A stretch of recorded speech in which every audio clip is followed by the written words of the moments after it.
Cool, so good evening, everyone. My name is Velida. I am a customer engineer working for Microsoft in the Fast Track for Azure team. We just essentially help customers productionize their Azure workloads. So they could be organizations who are new to the cloud, and we just help them along their way, or they could have existing workloads in Azure. We try and install best practices to help them improve their workloads. And today we're going to be talking about deploying containerized workloads with Azure Container Apps. Now, I usually ask, before I give talks like this, just to kind of gauge the experience level of everyone. I'm guessing, since this is a Cloud Native Summit, everyone here kind of has some basic experience with Kubernetes. Seeing some nods. Yep, cool, awesome. No? Okay. No, there's a very specific reason why I asked this, because Kubernetes is hard. Sometimes, arguably, unnecessarily hard. And a lot of customers who come to us, basically, the conversation goes like this. It goes, yeah, we've heard about Kubernetes, sounds awesome, it's great, we're going to break up our monolith and deploy our applications as microservices, and everything's just going to be fine. And partly because we've been told to by someone higher up. So the question I ask is like, well, okay, that's great. How much experience do you have with Kubernetes? And the answer is usually like, what? And that's a bit of a problem, because if you don't know how to operationalize your Kubernetes cluster, and if you don't know the basics of Kubernetes, you're going to have a very hard time, because not only are you trying to modernize your application, but you're also learning Kubernetes as well. And usually projects don't have the luxury of learning on the go. We've got to do these things by yesterday. So essentially, what we've got in Azure is a service called Azure Container Apps. And essentially that simplifies, or it aims to simplifies, deploying microservices and our containers to Azure, so that you are enabled to focus on your application rather than having to figure out what Kubernetes is and trying to learn the complexities behind that. And you can also use it as a gateway to Kubernetes. So once you've deployed your applications, you can actually move, once you're more comfortable with Kubernetes, you'll have something in production, you can move it to Kubernetes if you want to. On the other side of that, though, Azure Container Apps doesn't expose the Kubernetes API. So essentially, it's deploying containers to a PaaS service without having to deal with the complexities of Kubernetes. And it's built on top of Azure Kubernetes Service, KDA, Dapper, and Envoy. Oh, you can integrate with Dapper, sorry. And this is a little different to some of our other container offerings on Azure. So if you, how many people here, I should have asked this earlier, use Azure day to day? A couple of you? Okay, cool. Yeah, don't worry, I won't get offended by that. I understand. We had something called Azure Container Services, which is just essentially a single container that you burst out to. We also have our own Kubernetes service that we provide. So essentially you own and operate that Kubernetes cluster yourself. It sits inside your subscription and you manage that for yourself. You can also deploy containers to Azure Functions and Azure Web Apps, but this does come with limitations as well, such as the programming model and the lack of event-driven workloads, depending on which PaaS service you aim for or use. And with Container Apps, you can open up use it for a variety of different situations. So the main one is really using it as a microservices platform. You can also do some event-driven workloads, host web applications, host public API endpoints, and we'll do a demo around those two scenarios later on. And you've also got some background processing tasks that you can do. A lot of customers use a service like Azure Functions to do background processing, and it's really not appropriate because it's more event-driven workloads, arguably, whereas Azure Container Apps is probably a little bit more suitable for those scenarios. And then we scale using KDA, so you can scale on messages coming into a message bus, the number of HTTP requests that your containers are, requests are being served to, stuff like that. So let's go into the concepts of container apps. So what I'm going to do is just go through the concepts and then we'll go into a demo and just kind of see it in action. There's a lot to it, and I haven't got too long. So we'll just be focusing on actually deploying and managing your containers to container apps. So we start off with an environment, and essentially the environment, or container app environment, is an isolation boundary around your container apps. So essentially what we do is when you can deploy an environment, a virtual network is deployed around that. It could either be one that we manage in our tenant, or it can be one that you've already provisioned in Azure, so it can be your own custom VNet, and then you just deploy your container app environment to that. And then inside that, you've got your containers. So it doesn't matter what language you're developing in, it doesn't matter what framework you're using. If you can containerize it, you can deploy it as a container within a container app environment. You can have these exposed by the public internet, or you can have internal container apps which can communicate with inside the virtual network around the environment. And then you've got this idea of revisions. So essentially what revisions are, they're immutable snapshots of your container app. So when you deploy your container app for the first time, your first revision is deployed automatically. And as you update your container apps, more revisions are made. And these are immutable as well. So when you deploy new revisions, you can have up to 100 revisions at a time. And then once you deploy more revisions, they get purged. The very earliest ones get purged and deleted. So yeah. And like I mentioned earlier, you can have internal or external visibility on your containers. So you can have some containers that are exposed publicly, and you can serve public requests to them, or you can have internal applications which essentially can only communicate your network. So when we talk about the application lifecycle of container apps, we have two types of changes. So we've got revision scope changes and application scope changes. So as we update our container apps, this is essentially what we'd call a revision scope change. So that's when we change the template of our container app, and this could include revision suffix changes, and I'll show you how that works a little bit later on. If we're making changes to our container's configuration or changing the image or updating our image, that would trigger a revision scope change. And if we're changing the scale rules for that particular container. So say if we're scaling on messages and we decide, okay, you're going to scale up instead of 10 messages based on 100 messages, that would trigger a new revision. And then there's application scope changes, and this is changes to the configuration of the container app. So if you're updating secrets, if you're changing the revision mode, I'll explain what that is in a bit.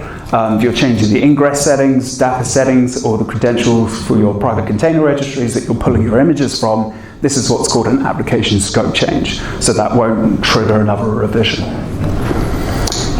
And then with revision mode, we've got a couple of options. This mic is really annoying me.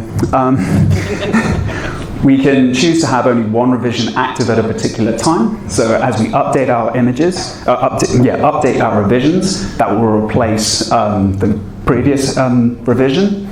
Or we can have multiple revisions. And this opens up some pretty cool scenarios with A/B testing, which I'll demo a little bit later, and also blue-green deployments, where we can actually run multiple revisions simultaneously and then direct traffic to it by splitting, just doing some traffic splitting to see which traffic goes to which revisions. Revisions will remain active until we deactivate them in this mode. So we can have multiple revisions active at a time until we choose a time to deactivate them, essentially delete them from our revisions that are available to us. Cool, so that was a lot of talking and very quick kind of like or covering into the topics. So now I'm going to go into a demo. So what I've got, if I just go minimize that. Can everyone see the screen before I start going into it? Awesome. And if anything goes wrong, you guys will tell me, right? You're not going to be like, oh yeah, that's working. You go for your life war. Okay, so essentially what I've got, just hide the essentials, give myself a little bit more real estate. So what I've got is I've got 3 container apps sitting within a container apps environment. And I've got a very awesome website. Oh yeah, it's getting better. That shows products that I have in my store. And essentially, while this is great, as I'm developing my application, I want to release beta features to a specific amount of customers based on traffic. So what I've got is, I've got a service called Application Azure App Configuration, which essentially has this feature there called beta. And essentially, when I enable this beta, I want a certain amount of traffic to be routed to that, which will show an awesome new beta feature that I've been working on. So essentially, it gets good, don't worry. So essentially, when we deploy our container apps environment and all the necessary infrastructure needed to support it, we currently do that in either Bicep or ARM. You can also do it in Terraform as well. We do have like a Terraform provider that provides a very thin layer over the ARM API. It's not great, taking my Microsoft hat off at the moment, but there is a team working on it, putting it back on because my boss is in the room. But essentially here, what we're doing is we're making a revision scope change. So here I've got a parameter, just for the image that my store application is going to be using. And essentially what I want to do is I want to release an image that will show this incredible beta feature that I've been developing for my users to consume. So what I need to do, I need to open up my, I'll first go off into GitHub Actions.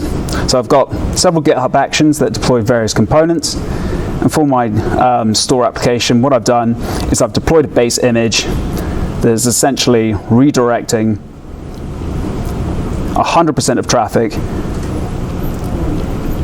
here to this image here. So what I want to do is essentially create a new revision called beta 5 with this revision label beta enabled. And what I've got here in my containers, I've got an environment variable that essentially says this beta, the revision label, the beta is disabled. So now I want to enable that beta. So here, I'm just going to run this AZ command and hope that the demo overlords are smiling on me. And I've done that lame thing where I've made one earlier before, so it does show the concept, but you've got to see it in action. And that's what that's doing in the background. It's basically copying this image here, this revision here, the latest revision that I have, and making a new revision with a new revision suffix, beta 5. So now that I have that revision available to me, I can now decide to set some traffic to it that essentially says, okay, this latest image that I've created, latest revision, that I've created, I'm going to assign 80% of the traffic to that. And to this revision here, I'm going to assign 20% of the traffic. So once that's completed, I'll be able to go back into the Azure portal and I'll be able to see that traffic being allocated between the different revisions. So there, just for those at the back who couldn't see it, just zoom in a little bit, not that much. So here, AZ Container App Ingress, I'm setting the traffic on this container app. So the latest image, the latest revision is going to receive 80% of the traffic. And my previous one, the one that I've specified, you can set any revision that you like. Remember, we're running in multiple revision nodes, so we can choose whichever revision we like, to 20%. And all of the revisions here are being listed along with their associated traffic. So if I go back into the Azure portal,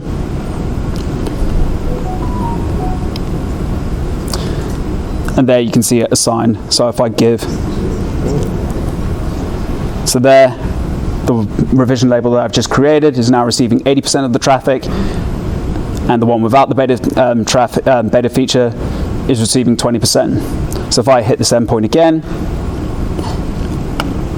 I've made my awesome new beta feature that's going to change the face of e-commerce, why not, to my users. And I've used a very dramatic example, so if I keep refreshing it, it's probably going to keep coming up. But eventually, that feature is not going to be available to 20% of users. So there's a very simple A/B testing scenario that you've got. And with this, when we create new revisions, we'll have a revision URL associated to it.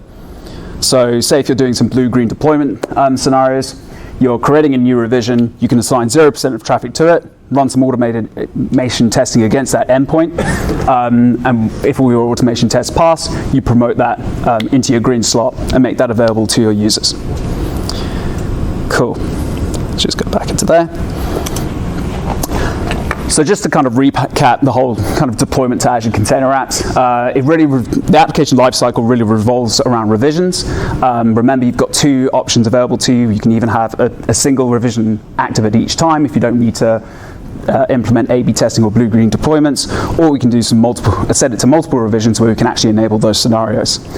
They're immutable in time, so you can store up to 100 revisions within your container app. You can run multiple revisions concurrently. There is a difference between application scope changes and revision changes, so not every change that you make to your container apps is going to create a new revision.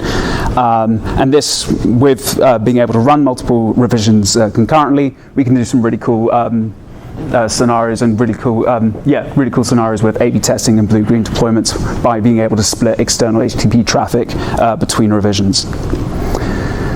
So that was a very quick 15-ish minutes on deploying container apps. I didn't time myself, I was going to deploying containerized workloads to Azure Container Apps. I'm not sure if we have time for questions. Yep, we have time for questions, awesome. And yeah, I've put my Twitter handle and email there if you don't want to ask here, or just ask me after the show. Thanks everyone.